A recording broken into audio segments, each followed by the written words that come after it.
नमस्कार, स्वागत है आप सभी का एसीएन न्यूज पर। मैं हूं शाहीन खान। नजर डालते खबरों पर। मुख्यमंत्री विष्णु देव साय शुक्रवार को इंदिरा गांधी कृषि विश्वविद्यालय के कृषि मंडपम में भारत सरकार के सहकारिता मंत्रालय के 5 वर्ष पूर्ण होने के अवसर पर आयोजित राज्य स्तरीय सहकारी सम्मेलन एवं सहकारी सप्ताह कार्यक्रम में बतौर मुख्य अतिथि शामिल हुए। मुख्यमंत्री साय ने इस अवसर पर उत्कृष्ट सहकारी समितियों को सहकार प्रेरणा पुरस्कार से सम्मानित किया। इस अवसर पर उन्होंने संग्रहण वर्ष 2023 के 7,14,000 तेंदुपत्ता संग्राहकों के लिए 162 करोड़ रुपए से अधिक की प्रोत्साहन पारिश्रमिक राशि का वितरण भी शुभारंभ किया। मुख्यमंत्री विष्णु देव साय ने राज्य स्तरीय सहकारी सम्मेलन पर कहा कि अभी 29 जून से 6 जुलाई तक सहकारी सप्ताह चल रहा है और उसी के तहत आज यहां 2 दिन का प्रदेश स्तर का सम्मेलन आयोजित किया गया है, जिसमें प्रदेश भर से सहकारिता से जुड़े विभिन्न समिति के लोग यहां आए हुए हैं। आज इसका शुभारंभ हुआ है और ये कल तक चलेगा। सप्ताह चल रहा है 29 जून से लेकर 6 जुलाई तक। तो उसी तारतम्य में आज यहाँ पर कृषि मंडपम में ये 2 दिन का ये प्रदेश स्तर का सम्मेलन आयोजित है, जिसमें प्रदेश भर से सहकारिता से जुड़े हुए विभिन्न समिति के लोग यहाँ पर पधारे हुए हैं और बड़ा गरिमामय वातावरण में आज इसका शुभारंभ हुआ है। ये कल तक चलने वाला है और इसमें हमारे विभिन्न तरह के जो समिति हैं, दूध उत्पादक हैं, मत्स्य उत्पादक हैं, उनके जो विशेषज्ञ हैं वो भी आए हुए हैं।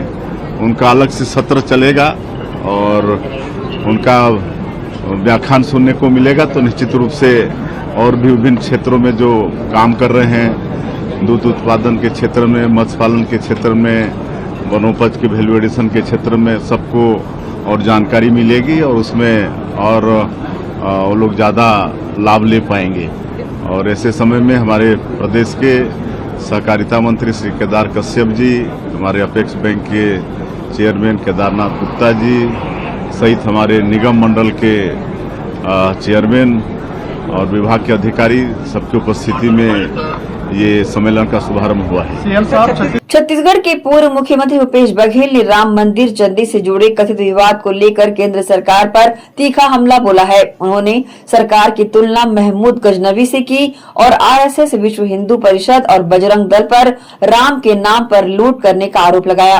पत्रकारों से चर्चा करते हुए कांग्रेस के वरिष्ठ नेता ने कहा कि हालात ऐसे हैं कि स्कूल बिना यूनिफॉर्म, टीचर, टॉयलेट या पीने के पानी के ही खोल दिए गए हैं। वे बच्चों के भविष्य के साथ खिलवाड़ कर रहे हैं। सरकार किसानों के साथ क्रूर मजाक कर रही है। उन्होंने आगे कहा कि महमूद गजनवी ने सोमनाथ मंदिर को लूटा था, लेकिन अब आरएसएस, विश्व हिंदू परिषद और बजरंग दल राम मंदिर को लूट रहे हैं। वे सभी राम के नाम पर लूटपाट कर रहे हैं। कांग्रेस नेता भूपेश बघेल ने आगे कहा कि जमीन खरीदी से लेकर उसके पहले शिला पूजन करके चंदा पूरे देश से लेकर करोड़ रुपए जमा किए गए, जिसका आज तक हिसाब नहीं मिला है। राम मंदिर बनाने की जब बात आई है तो 2 करोड़ की जमीन को 58 करोड़ में खरीदा गया। चढ़ावे के पैसे में भी हिसाब किताब नहीं है। ये हजारों करोड़ का मामला है। पूरे देश में बहुत से मठ मंदिर हैं, सैकड़ों साल से प्रबंधक पुजारी है, कहीं शिकायत नहीं आ रही। आरएसएस, विश्व हिंदू परिषद देश में केवल एक मंदिर की व्यवस्था देख रहे हैं और वहां लूट मची हुई है। सीधी बात यह है कि जमीन खरीदी से लेके और उसके पहले चंदा पूरे देश भर से शिला पूजन करके कई सौ करोड़ रुपया इकट्ठा किया, उसका आज तक हिसाब नहीं मिला।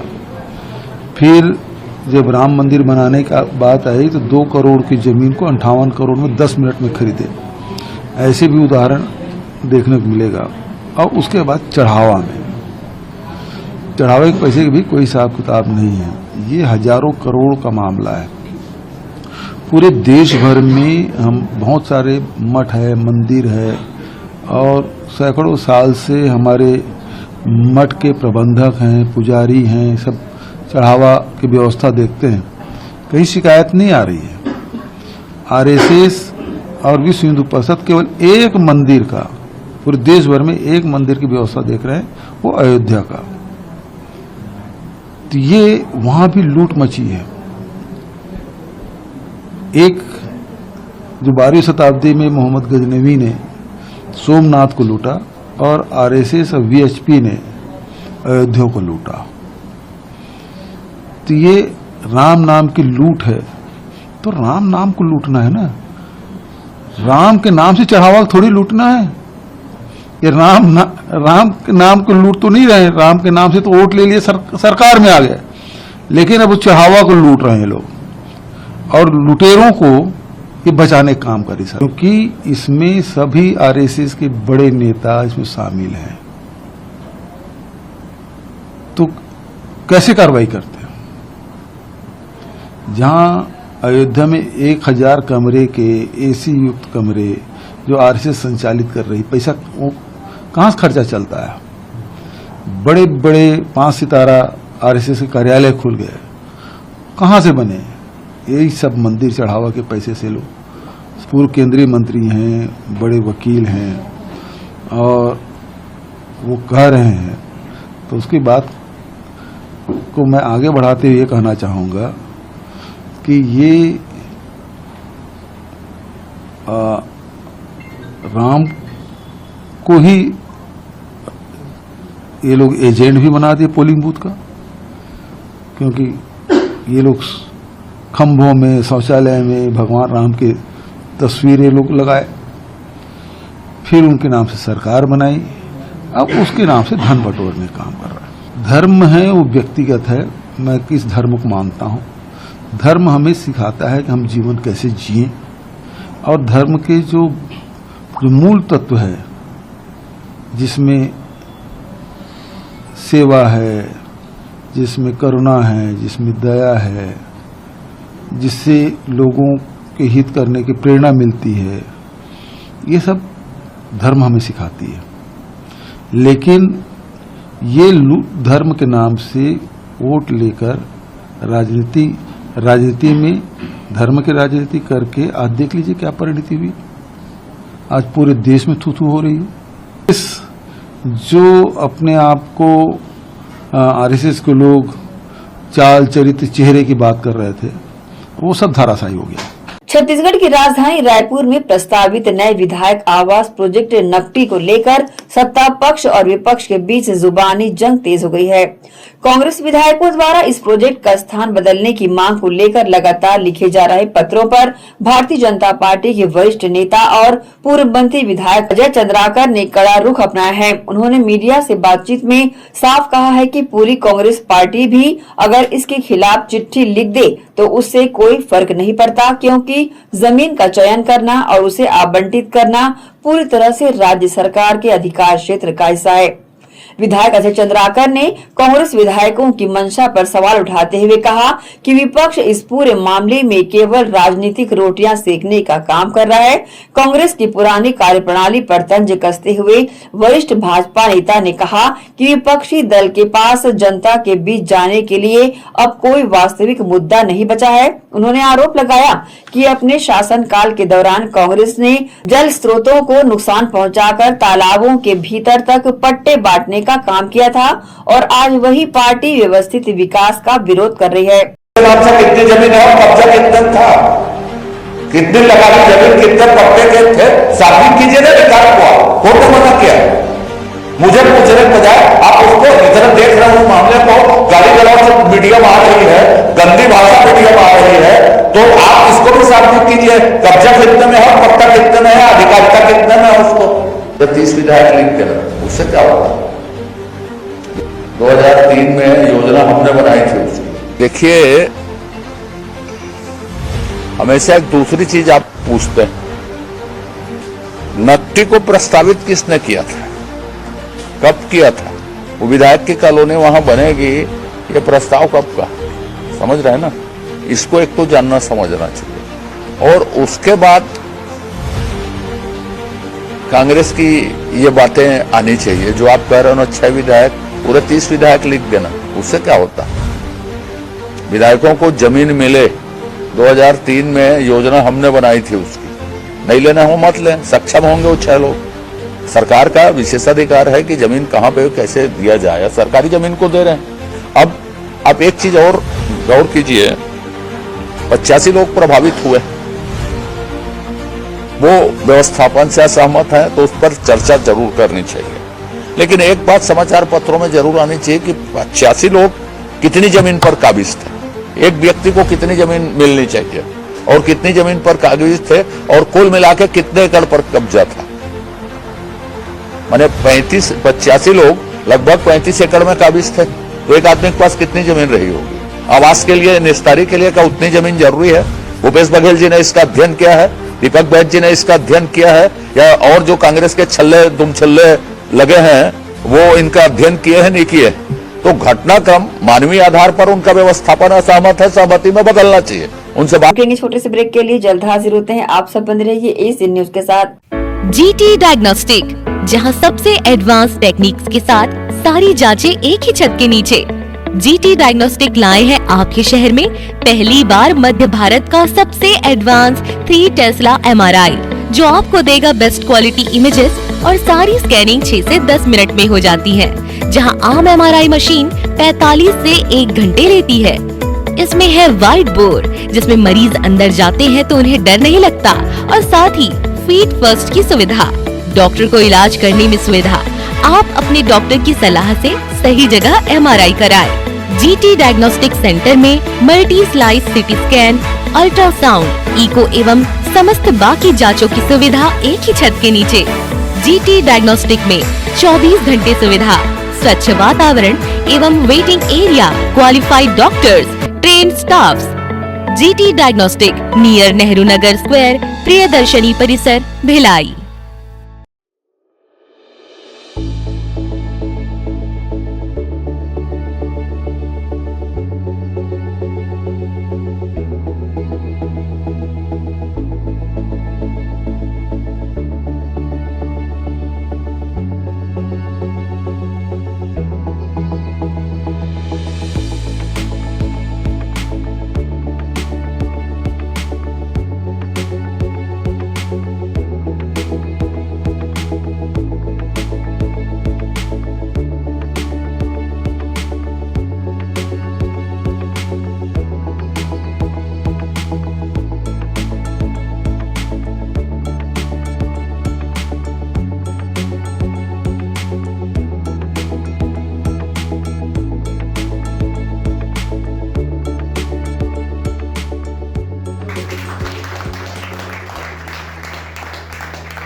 कॉलेज चले गए, 2-3 साल हो गए, फिर सोचे सर से मिलने आते हैं करके।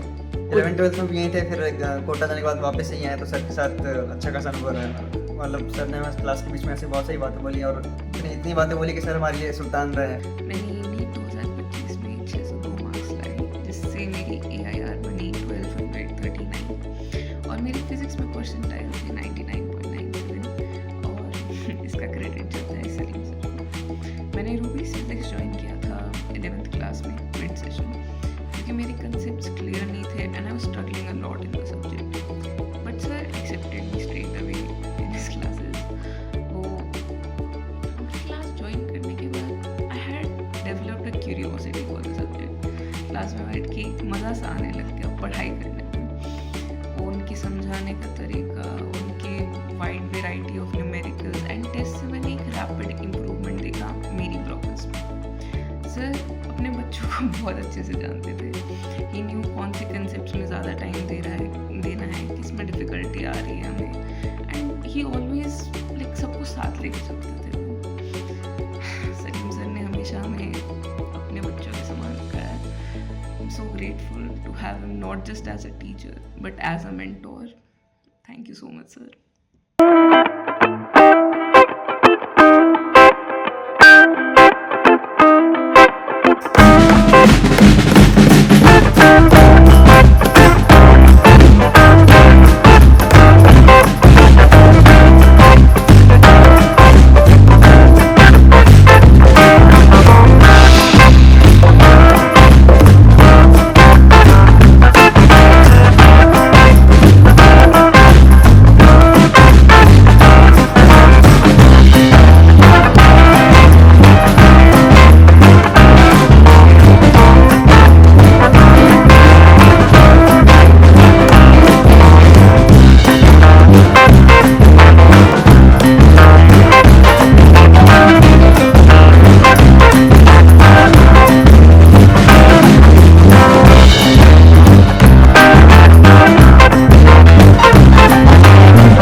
धन्यवाद, आपका स्वागत है।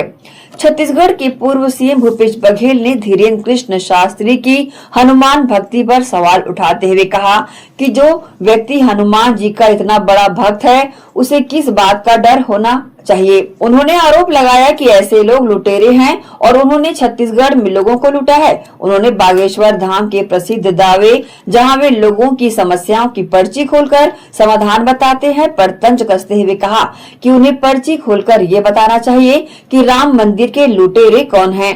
तो हनुमान जी के भक्त हैं, उसको किस बात का डर? और साधु संत का चोला पहने उसे भय ही नहीं होना चाहिए, क्योंकि हमारे जो संत महात्मा है, हमारे जो भारतीय जो अध्यात्म है, वो भय से मुक्त कराते हैं। सबसे बड़ा भय क्या है? मृत्यु का।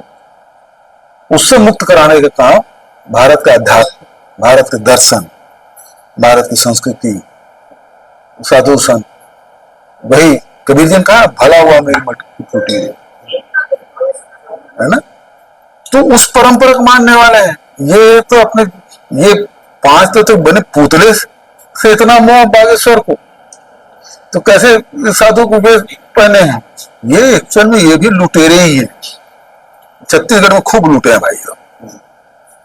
अब क्यों नहीं बताते पर्ची खोल के कौन कौन है लूटने वाले? बताना चाहिए। देश बड़ा है, देश के भारत के लोगों का आस्था बड़ी है या उसकी जान? अरे दधीची ने पूरा शरीर दान कर दिया था। ये हमारी पौराणिक कथाओं में मिलता है। तो बागेश्वर को बताना चाहिए पर्ची खोल के। कवर्धा जिले की पंडरिया विधायक भावना बोहरा के मार्गदर्शन में 3 जुलाई को भारतीय जनता युवा मोर्चा पंडरिया विधानसभा द्वारा आम महोत्सव का आयोजन किया गया। कनक भवन पंडरिया में उत्साह, उमंग और संगठनात्मक आत्मीयता के वातावरण में महोत्सव सफलतापूर्वक संपन्न हुआ। महोत्सव में भाजपा युवा मोर्चा के पदाधिकारियों, कार्यकर्ताओं एवं बड़ी संख्या में युवा साथियों ने सहभागिता करते हुए संगठनात्मक एकजुटता का परिचय दिया। आयोजन के दौरान सभी ने आम की विभिन्न किस्मों एवं स्वादों का आनंद भी लिया। इस अवसर पर विधायक भावना बोहरा ने कहा कि भारतीय जनता पार्टी का सबसे बड़ा सामर्थ्य उसके समर्पित कार्यकर्ता और ऊर्जावान युवा हैं। संगठन तभी सशक्त बनता है जब कार्यकर्ताओं के बीच आत्मीय संवाद, विश्वास और पारिवारिक वातावरण विकसित होता है। आम महोत्सव 2026 इसी भावना को सुदृढ़ करने का एक सार्थक प्रयास है। चलिए सभी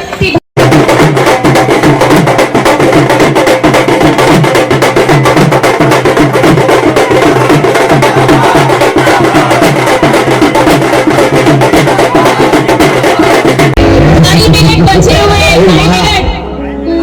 मुंबई में कोई पुलिस वाला नहीं है।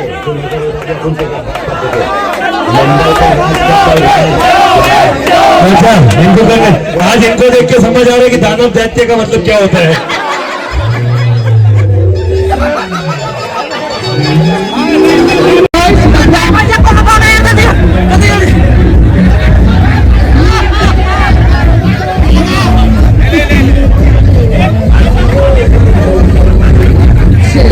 लेकर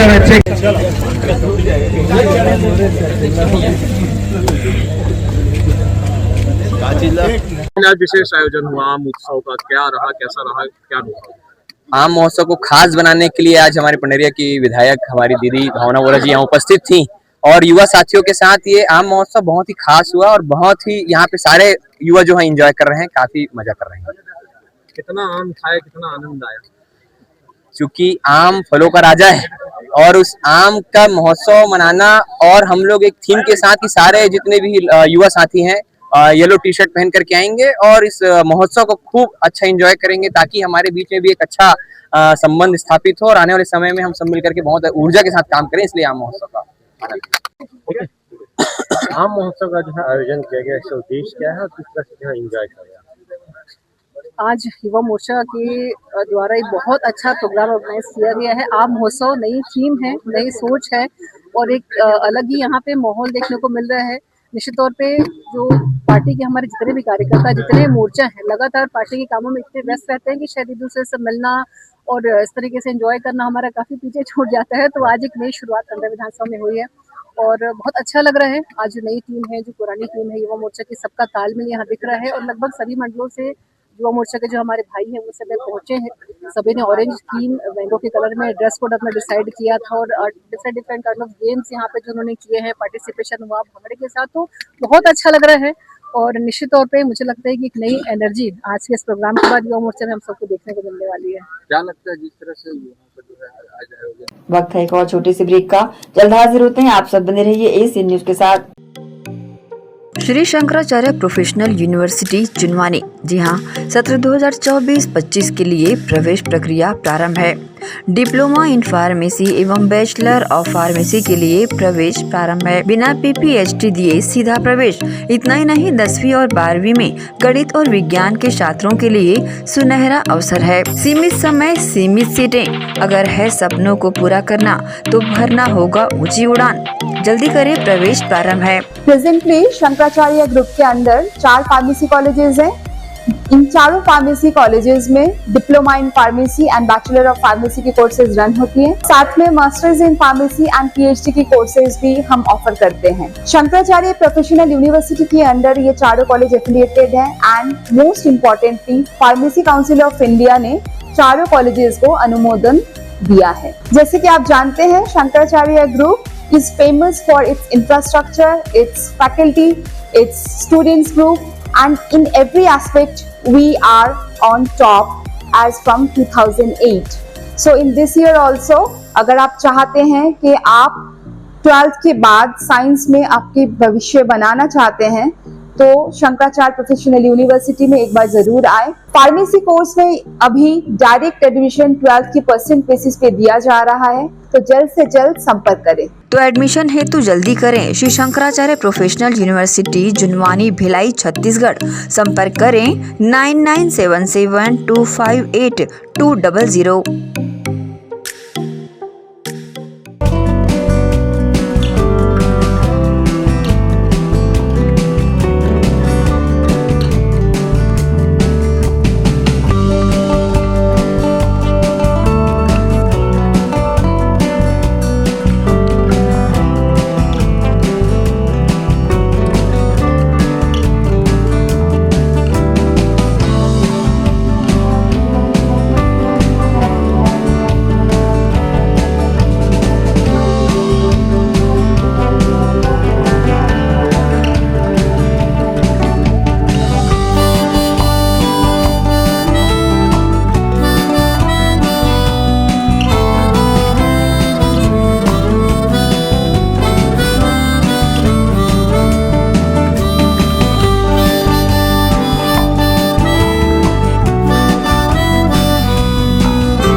ब्रेक के बाद एक बार फिर से आप सभी का स्वागत है।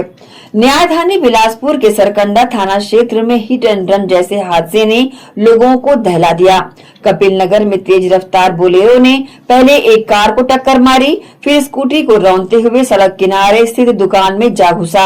हादसे के बाद वाहन चालक मौके पर वाहन छोड़कर फरार हो गया। प्रत्यक्षदर्शियों के अनुसार बोलेरो काफी तेज रफ्तार में थी।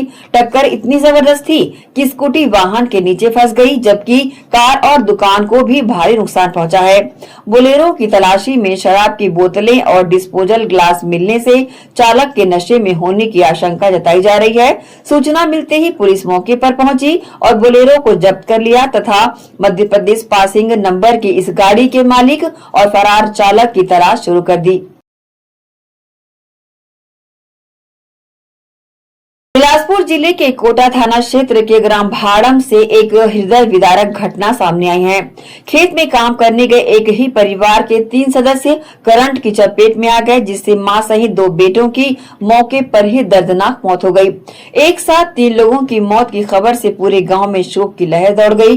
ग्राम भाड़म निवासी दसनबाई शुक्रवार को अपने खेत में जानवरों के प्रवेश को रोकने के लिए मेड़ पर जीआई तार और नायलॉन रस्सी से घेराबंदी करने गई थी। इस दौरान उसके साथ बेटा विवेक सिंगरौल और सत्यव्रत सिंगरौल भी मौजूद थे। खेत में काम के दौरान तीनों करंट की चपेट में आ गए। करंट इतना तेज था कि तीनों को संभलने या बचने का मौका ही नहीं मिला। शुक्रवार को देर शाम मृतका का पति सीताराम सिंगरौल काम से लौटने के बाद खेत पहुंचा तो सामने दर्दनाक मंजर देखकर बदहवास हो गया। सूचना मिलने पर मौके पर पहुंची कोटा पुलिस ने घटना स्थल को बारीकी से निरीक्षण कर तीनों शवों को पोस्टमार्टम के लिए भेजकर पूरे मामले की जांच प्रारंभ कर दी है। मोर परिवार सहित बीबी दोनों बच्चा थरहर आखे के प्लान से जाली तार ला छेकतरी से ना, तो जो में जीआई तार होते वो जीआई तार ला लेके गिरी से और देखे के अनुमान बता था मैं जी जीआई तार ला छोड़े है और छोड़े के बाद जीआई तार जो फूल की तरह बंडल है बिखर जाते, तो बिखरे न तो एक ठो जो हमार बोर्ड के डिब्बा वाला पैनल बोर्ड है उमा के ग्रिप मजाक चिपक गए हैं और तार से तीनों झूला खुला। तो का नाम को रही से पत्नी के नाम से श्रीमती दसनबाई सिंगौर, बड़े पुत्र के विवेक कुमार सिंगौर, छोटे पुत्र के सत्यव्रत सिंगौर। मतलब तीनों के हाँ निष्पात। ऐसा तो अभी पोस्टमार्टम वगैरह हो गए? पोस्टमार्टम हो गए नहीं, हमें पूरा ऑन स्पॉट के बाद ही जानकारी मिली। अच्छा। मतलब घर में अभी तक नहीं आते कि खोजत गिन के तब जानकारी मिले। तो कब की घटना है? आज कल रात के? कल दिन के। तो फिर आज पोस्टमार्टम बदला है तो कल मतलब कल दिन भर पानी गिरत रही से सब अपन घर में बिजी रही, अपन काम में बिजी रही, तार छटई में तो वही बीच में घर घटना हो गया और कोई नहीं जान पाई। बाद में मैं शाम को काम से घर गया ना तो पता करें कि लड़का मन तो नहीं है, तो मोर माँ बोली कि उनको सुबह से खेत गए अभी तक नहीं आए। तब मैं जब खेत गया ना तो छिद-बिद परिस्थिति में पाएंगे झूल से कंडीशन। इसी के साथ ही आप से लेंगे इजाजत। आप सब बने रहिए एसीएन न्यूज के साथ। नमस्कार।